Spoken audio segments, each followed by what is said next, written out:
they come, when they're helpless and for everything they look up to you, you think your children are magical because they're helpless.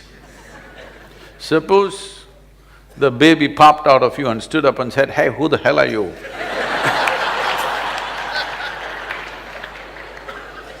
You won't like this baby.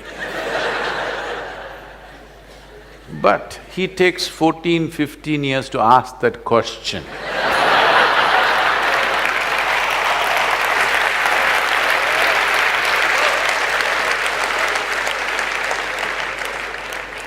In fact, that is all a teenager is asking, okay, who the hell are you? So, if you want to be somebody to that new fresh life which has come, you must not have defined boundaries of who you are.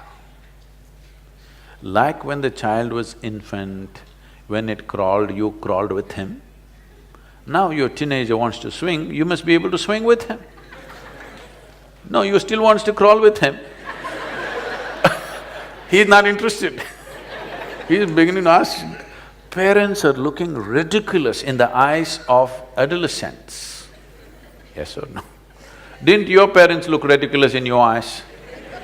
Unless you were old by the time you were 12.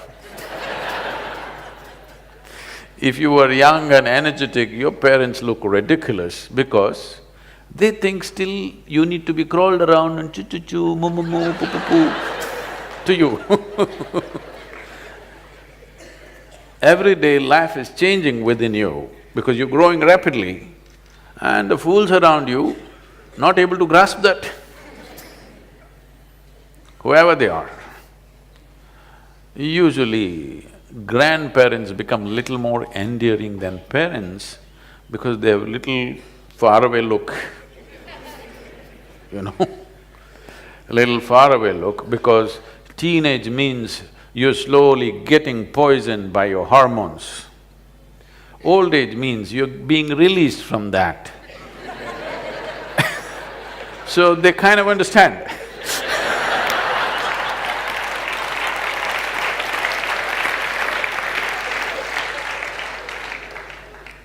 So those of you who are in middle age have no clue where the hell you are. Even historically, the Middle Ages represent a confused state of mind. So don't deal with your teenagers. Please make yourself available to be dealt by them. Make them responsible for everything.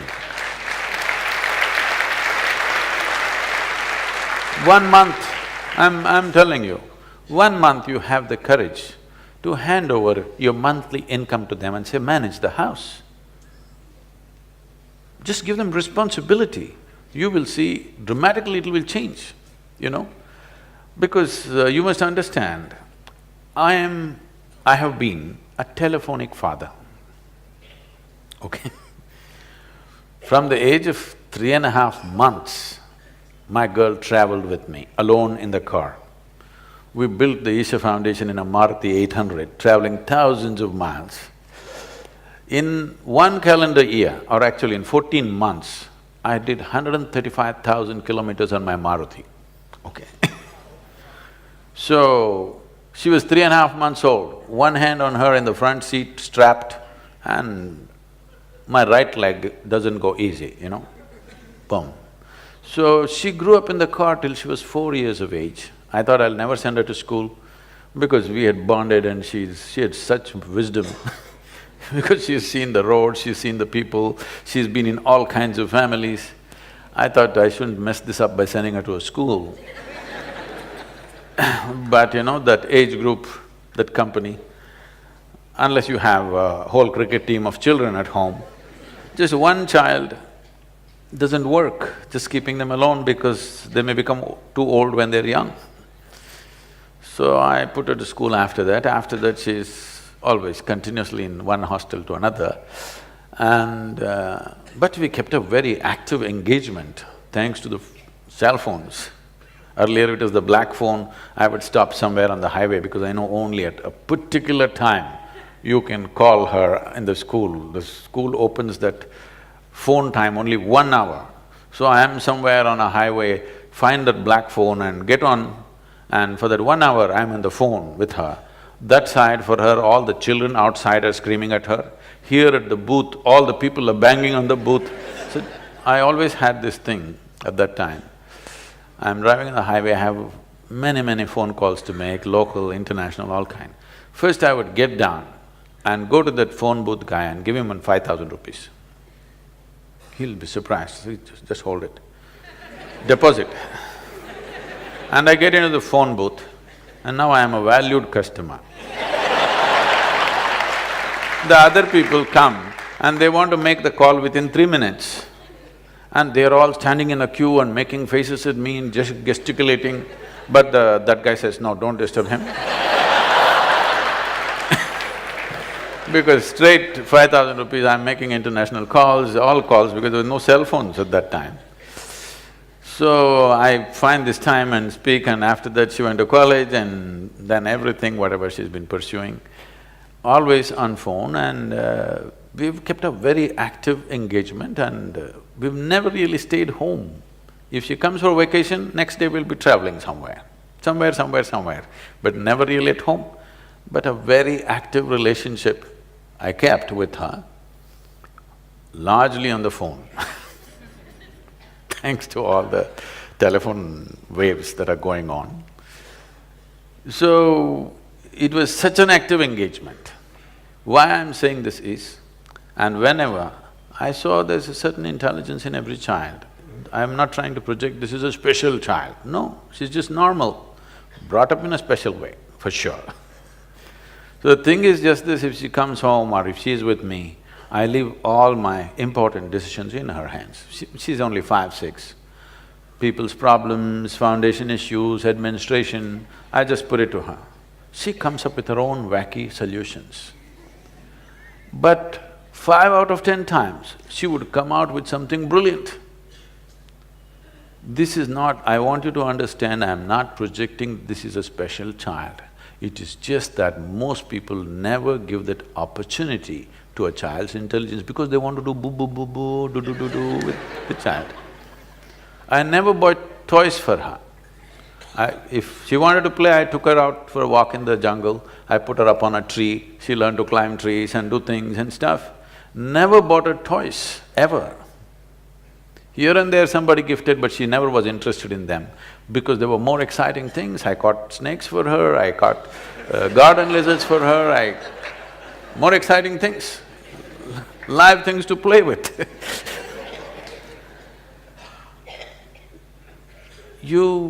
If you want to really do something with your children, you must allow them to expand because that's all they're trying to do. Their body is not the only thing that's growing. The potential of being human being is growing, you must allow them to expand. Instead of that, you're seeing how to constrict them, then you will have a huge problem. Whether if you have boys, you will have one kind of problem. If you have girls, you will have another kind of problem.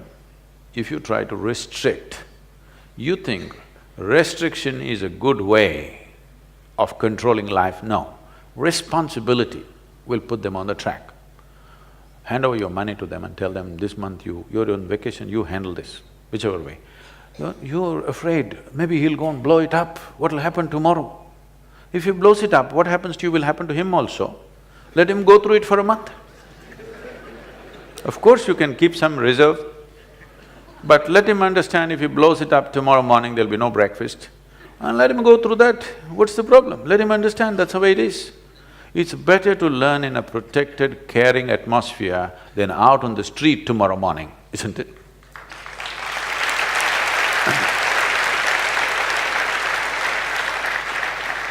And above all, drop this damn thing that your child belongs to you. If you think this child belongs to you, when he's just coming into teens, he's telling you, God damn it, I don't belong to you. That's all he's trying to tell you, which you're not able to digest. Another life does not belong to you. If another life has chosen to be with you, please cherish that. It's a tremendous thing. Whether it's your husband or your wife or your children, they don't belong to you. You don't own them in any sense. If you don't get it, you will understand when you die or they die. They don't belong to you. Another life has chosen to come through you or be with you. Cherish that, value that. Don't think you're the owner of this life. You're not. So if you believe that you're the owner of your life, a teenager is beginning to make his own statements, well, you don't goddamn own me. He's just telling you that, that's all, in his own language. Yes or no? They're just telling you, you don't own me. But do they as another human being, you think they don't want to be included? They definitely want to be included. So, teenage means there are many things. Because one thing is, your intelligence is being hijacked by your hormones. So certain things are happening. Suddenly the world doesn't look the same. Some scrawny little girl in your neighborhood who you had nothing to do with, suddenly there are little bumps on her body and your chemistry is poisoned. You look at her, suddenly it's a new world. The whole world is looking different. What was just people are suddenly becoming male and female. It's not a small change, you know. What were just people are suddenly becoming something else and something else. Suddenly you're interested in only half the humanity. It's a huge change. You will see boys don't even look at their mothers directly because they still can't take their eyes off the body parts. You must understand this, that it is new and he's like trying to come to terms with it. If you were a good friend, if they had problems, if they had struggles, they would talk to you. Because most parents are lousy friends, they make other friends and those friends give their own wacky advice because they're also in the same state. It is best if your child has a problem, they come to you, isn't it? Yes? But they will not come to you if you are a boss. They will not come to you if you have ownership over that life. They will not come to you if you are that horrible father or mother. They will come to you if you are a good friend. Because when they have problems, it is natural for them to seek a friend. So make sure from an early age that you are their best friend. Till they reach 18, 20, you are their best friend. Make it that way. And this you have to earn, this will not drop because you delivered them. Because you delivered them, you get the title of mother and father. You will not get the title of a friend. This has to be earned and everyday responsible behavior from you.